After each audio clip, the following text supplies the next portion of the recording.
Eu, como jornalista, fico muito alegre, feliz de ver que hoje os nossos influenciadores no ambiente digital são também filósofos, cientistas, né? Nada contra os demais, mas acho que a gente vive um momento de novas lideranças. E o digital traz isso para a gente, nos aproxima e nos apresenta e nos dá a possibilidade de conversar com pessoas que a gente só lia sobre o que elas falavam. A gente assistia algumas aulas, alguns privilegiados, né? E a nossa convidada de hoje, ela é exatamente isso. Ela está há 31 anos na organização Nova Acrópole do Brasil. Ela nasceu no Rio, está morando em Brasília hoje, eu posso até atualizar essas informações com ela. E ela fala com uma clareza e com uma honestidade sobre ética, sociopolítica, história. Ela já publicou 4 livros, ela escreve poesias, ela profere palestras e conferências pelo Brasil. E ela é muito querida, não só nos eventos em que ela participa, quando ela poderia presencialmente, antes da pandemia do coronavírus, mas muito querida e muito acessada nas redes sociais. E ela é um sucesso absoluto. Eu queria muito agradecer à professora Lúcia Helena Galvão, filósofa, por conversar com a gente no Falando Nisso. Nós estamos para 18 estados do Brasil, professora Lúcia, muito obrigada. E para uma plataforma gigante de internautas também aqui, da Rede Meio Norte. É uma alegria e um prazer falar sobre você, sobre um tema que a gente precisa tanto ouvir qual é a percepção da filosofia e, portanto, da sabedoria em relação a isso, que é crise, hora de crescer. Então, assim, muito obrigada por ter aberto um espaço aí na sua agenda tão lotada, tão cheia de eventos. Bem-vinda ao nosso programa. Muito obrigada, Maia, e para mim é uma satisfação estar com vocês. Eu espero que eu possa trazer um momento de boa reflexão para as pessoas que nos ouvem. Muito obrigada a todos. Professora Lúcia, crise, hora de crescer. Falar assim, para quem não vive essa onda de passar por uma crise e ter que crescer, ou ter um entendimento de que aquilo é em seu próprio benefício no final das contas, parece simples, mas na verdade é doloroso, porque crescer no meio de uma crise dói, a gente paga um preço. Eu queria que você fizesse aí uma apresentação em linhas gerais, antes da gente imergir nesse tema que você aborda tão bem do ponto de vista da filosofia. Eu acho interessante, Maia, porque essa percepção que você está falando, se a gente parar para refletir, vamos ver que no meio de uma crise, crescer é doloroso, sim, mas não crescer provavelmente dói mais, porque vamos ter que suportar toda essa dor sem esperança, sem uma perspectiva de um sentido para tudo isso, sem uma finalidade maior. Eu acho muito interessante, por exemplo, sempre falo com os meus alunos, quando a gente pega o nosso filho, leva para o colégio para fazer uma prova de matemática, e o menino, em geral, não quer de jeito nenhum, porque para ele é um terror fazer uma prova de matemática. A gente leva meio na força, né? Você sabe que aquilo vai ser bom para ele. Vai levá-lo para um outro patamar de consciência, vai fazer com que ele tenha uma outra habilidade para lidar com a vida. Eu acho que a gente tem o dever moral perante os nossos filhos de não fugir das nossas próprias provas. As nossas provas têm, que no fundo a pedagogia humana é uma cópia da pedagogia da natureza. As nossas provas também vão nos fazer estar maiores do outro lado. E para que possamos exigir isso dos nossos filhos, teríamos que, em primeiro lugar, dar exemplo. Acreditar que as dificuldades da vida são provas e que, se nós soubermos enfrentá-las da maneira correta, crescemos com elas, saímos maiores do outro lado. É um preço caro, com certeza é. Uma crise como essa que nós estamos vivendo custa vidas que não acaba mais. Mas a gente não pode permitir que, por outro lado, ela leve tanto e não traga nada de volta. Ela pode levar, nós estamos tentando impedir, mas isso está um pouco complexo, né? A vacina demorando a sair, não temos muita perspectiva, portanto, ela está levando muitas vidas, e isso é uma tragédia. Mas nós podemos exigir dela que também deixe alguma coisa conosco, que também traga alguma coisa. Que a gente saia dessa, por exemplo, mais generoso, mas pensando como humanidade, saia dessa maior do que entrou. Desmontar um mundo, é verdade, desmontar um mundo e montar outro, criar outro, exige de nós, seres humanos, na média, que tipo de habilidades ou de qualidades e até de defeitos em momentos tão exponenciais como a gente está vivendo hoje? Porque essa crise é interessante porque, assim, a gente termina tendo uma cumplicidade em relação aos demais. Ela é nossa, mas ela está sendo do mundo inteiro em escalas diferentes. Queria que você falasse dessa coisa de desmontar um mundo e criar outro no meio dessa tempestade. É interessante. Alguns elementos, no nosso canal da Nova Acrópole, inclusive tem um vídeo que eu fiz recentemente sobre isso, isolamento. Um dos elementos dessa crise que você tem que considerar em primeiro lugar é que a normalidade não era tão normal assim. Vivíamos muito isolados, a dor do outro, o problema do outro era só problema do outro realmente. Buscávamos soluções sempre pessoais, as nossas escolhas eram sempre fundamentadas naquilo que me traz vantagem apenas e nada mais. Eu acredito que toda crise, em última instância, é um esgotamento de um patamar de consciência. Eu acredito que o que nos levou ao esgotamento daquele patamar foi excesso de egoísmo. Por trás dos nossos problemas todos está escondido o egoísmo. Portanto, a crise, em primeiro lugar, você para, sai um pouco da arena, vai para os bastidores da sua vida e analisa como você está vivendo. Aquilo que você vivia de maneira mecânica, no piloto automático, estava realmente te levando aonde você queria chegar? Estava sendo um fator de benefício na tua vida e na vida das pessoas que te rodeiam? Levando, prolongando aquela sua mecanicidade para o resto da vida, você chegaria a construir algo de válido? Construir uma identidade, construir uma contribuição para as pessoas à sua volta? Existe um filósofo que eu gosto bastante, mas é Cícero, o romano, que ele dizia: certifica-te de que és fator de soma na vida das pessoas de cujas vidas participas, ou seja, que todo mundo conviveu contigo, por ter convivido contigo, saísse um pouco maior. Ou seja, em primeiro lugar, exigir que as dificuldades não nos deixem de mãos abanando, que a gente saia maior do outro lado. E, em terceiro lugar, mas não menos importante, começar a imaginar que as pessoas pensam, vamos voltar à normalidade. Não, há que construir outra normalidade. E nós temos que imaginar que quando abrirmos as portas da nossa casa com o Covid sob controle, não sei quando isso vai acontecer, nós temos na nossa porta uma crise econômica sem precedente, a situação social grave, o desemprego crescendo pela sociedade afora, famílias necessitando do básico para sobreviver. Não vai dar para voltar para as nossas bolhas de individualismo, voltados única e exclusivamente para as nossas questões pessoais. Nós sairemos dessas juntos. Então, eu sempre aconselho que, nesse momento que a gente está vivendo, que a gente faça um treino, uma musculatura diária de treinar a nossa generosidade. E, no final das contas, os valores humanos têm que ser treinados mesmo, como se fosse um músculo do corpo. Ou seja, eu recomendo que você não passe um dia, não vá deitar um dia sem praticar um pequeno gesto de generosidade. O que você puder.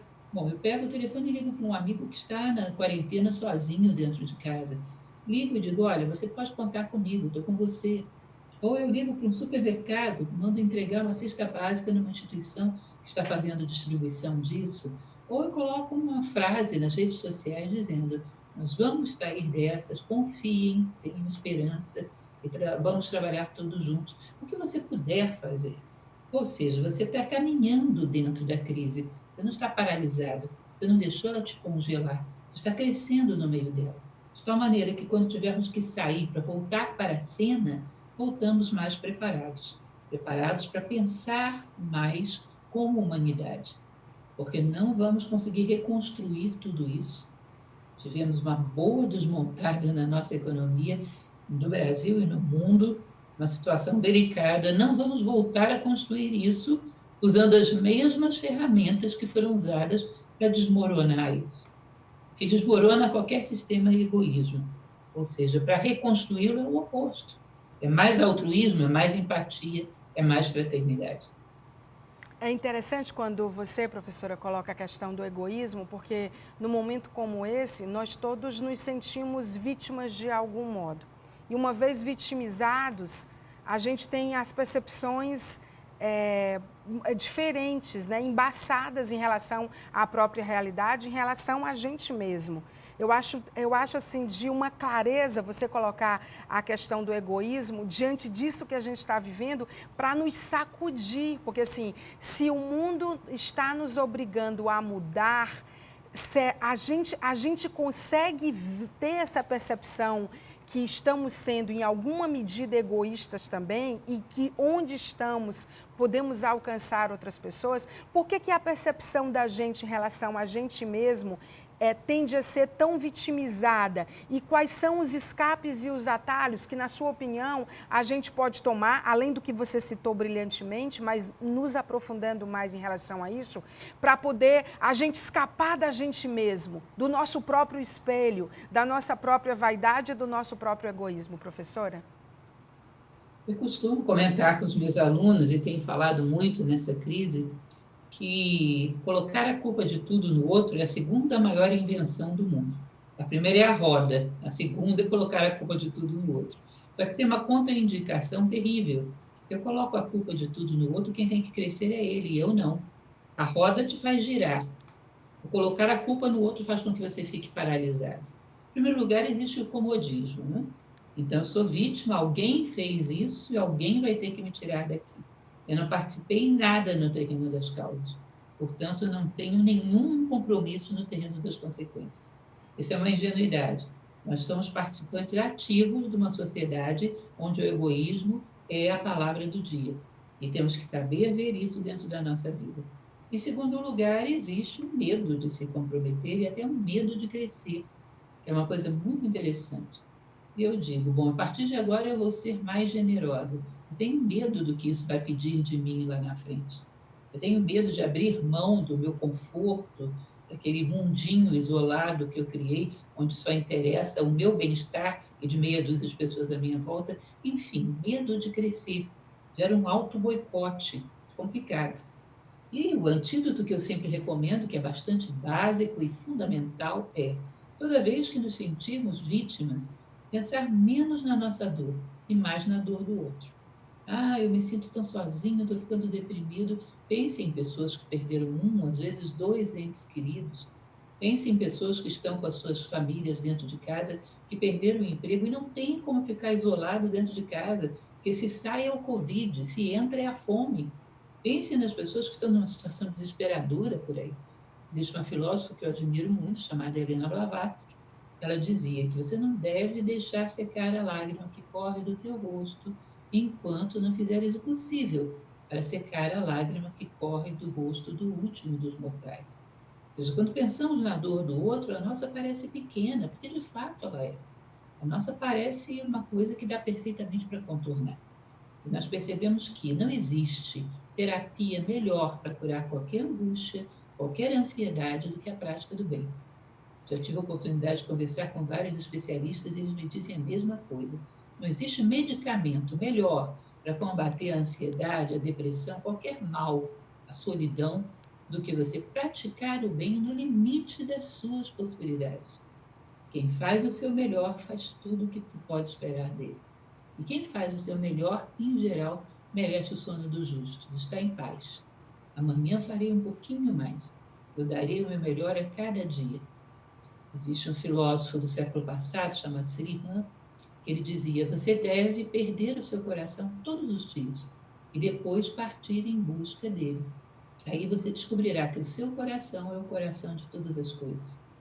Nosso coração está sufocado, está na hora de deixá-lo passear pela humanidade um pouco, de distribuí-lo, de perdê-lo por aí, e depois ir na busca dele. Platão costumava dizer que heroísmo vem de eros, de amor, coragem vem de core, coração, do latim. Ou seja, se existe algo que a gente ama do outro lado, a gente tem muito mais vigor para lutar contra as adversidades. Já deve ter ouvido falar de mães, por exemplo, que atravessam um rio caudaloso porque do outro lado seu filho está correndo risco. Ou seja, quando seu coração está em algum lugar, nós encontramos forças, inteligência, vontade para ultrapassar todos os obstáculos. Está na hora da gente colocar um pouquinho o nosso coração na humanidade. Quer seja na nossa comunidade, quer seja nas pessoas que tinham um pequeno comércio, que fecharam, naquela pessoa que prestava serviços para nós, que está desempregada, enfim, está na hora de perder um pouco o nosso coração. para depois reencontrá-lo muito mais digno de um ser humano que somos. Do jeito que você fala, a sensação que a gente tem, eu já vi os seus vídeos e as suas palestras e conferências, tive esse prazer, essa alegria, e você disse que a gente fala, a gente precisa dos problemas para crescer, né? Quer dizer, a gente crescer sem problema é quase uma utopia, e se a gente cresce a partir dos problemas, como isso nos muda, não é, professora Lúcia? Como isso é transformador, como nós nos tornamos melhores dentro desses vales, né? A Bíblia fala dos vales, né? Que você cresce nos vales, né? E você fala disso com muita clareza, citando inclusive apoiada em outros filósofos atuais e antigos que sempre tiveram sendo lidos e relidos, e você traz essa lógica do que é crescer a partir dos problemas. Isso é maravilhoso. Existe uma passagem da Bíblia que você conhece bem, todo mundo conhece muito bem, que diz: ainda que eu andasse pelo vale da sombra da morte, não temerei mal algum, porque o Senhor está comigo. A sua vara e o seu cajado me consolam. A vara são os problemas. O cajado é aquele que de vez em quando nos atrai e nos afaga, que são os acontecimentos felizes, os acontecimentos de serenidade, de paz. E nós necessitamos dos dois para caminhar. Às vezes da vara, às vezes do cajado. E temos que perceber que nós pedimos o da vara, porque estagnamos de uma maneira tal, perdemos uma noção de vida humana, esquecemos que nós viemos aqui para agregar valor ao mundo, esquecemos que viemos aqui para sair maiores do que entramos, simplesmente nos acomodamos. Aí vem o método da escada, né? Estamos num patamar, a vida coloca uma parede diante de nós, e ficamos batendo aí, até descobrir que a saída está no patamar mais elevado. Um patamar mais elevado de consciência, de valores, de humanismo, de altruísmo, empatia. Ou seja, a vida está exigindo de nós, nesse momento, que a gente olhe para cima e encontre uma saída em outro patamar. Nesse plano que estávamos, não dá mais. Isso é a necessidade de construir uma nova humanidade, uma nova normalidade para depois de tudo isso. Senão as perdas serão ainda maiores do que tem sido. É verdade, professor. E esse novo normal, ele na verdade não existe, ele só vai passar a existir se nós sairmos disso transformados e talvez a gente possa ser novos seres humanos, com novas percepções e melhores ainda. Para encerrar a entrevista, para a gente não usar muito o seu tempo, a gente tem a sensação de que está sempre sob controle. Eu estava vendo colegas jornalistas entrevistando os pesquisadores de Oxford, uma das frentes da vacina, e ele foi muito pressionado sobre, e se não der certo? E se o teste der errado? E se as pessoas morrerem? E se isso? E se fosse aquilo? E aquilo ficou tão claro, trouxe uma aflição ao meu coração, porque ao mesmo tempo a gente percebe que a gente não percebeu ainda, nós não percebemos ainda, não nos demos conta de como não temos controle da situação. E não ter controle tira o nosso chão. Eu queria que, para encerrar, você falasse sobre isso, professora, com a sua sabedoria, do ponto de vista do observatório da filosofia em relação a isso. Por que tanta dificuldade de não ter controle e tanta falta de percepção em relação a isso?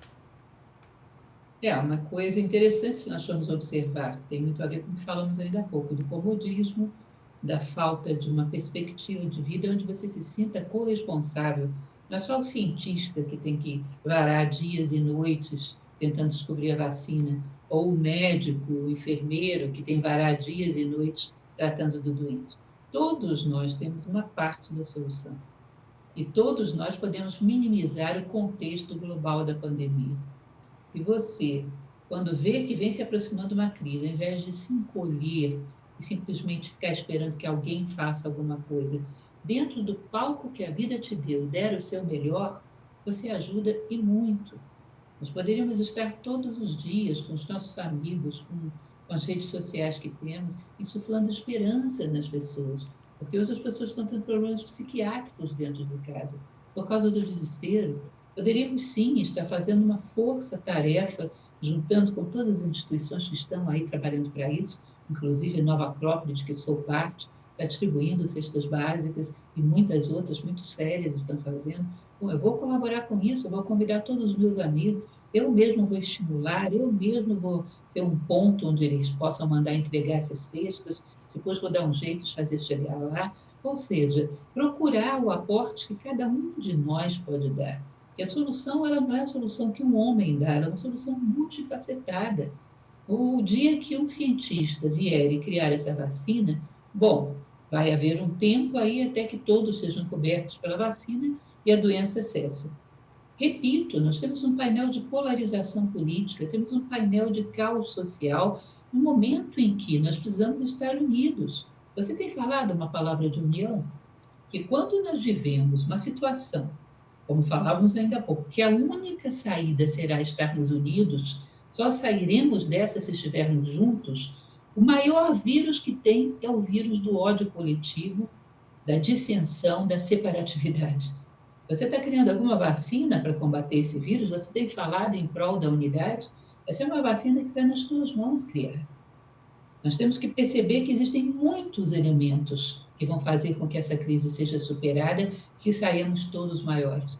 Eu, nesse momento, recomendo, considere todo o discurso de ódio, todo o discurso que induz a separatividade como um vírus pior até do que o Covid. Porque nós precisamos de união. Nós estamos com uma sociedade desmontada. Nós precisamos de união. Ou seja, há muita coisa que cada um de nós deve aportar.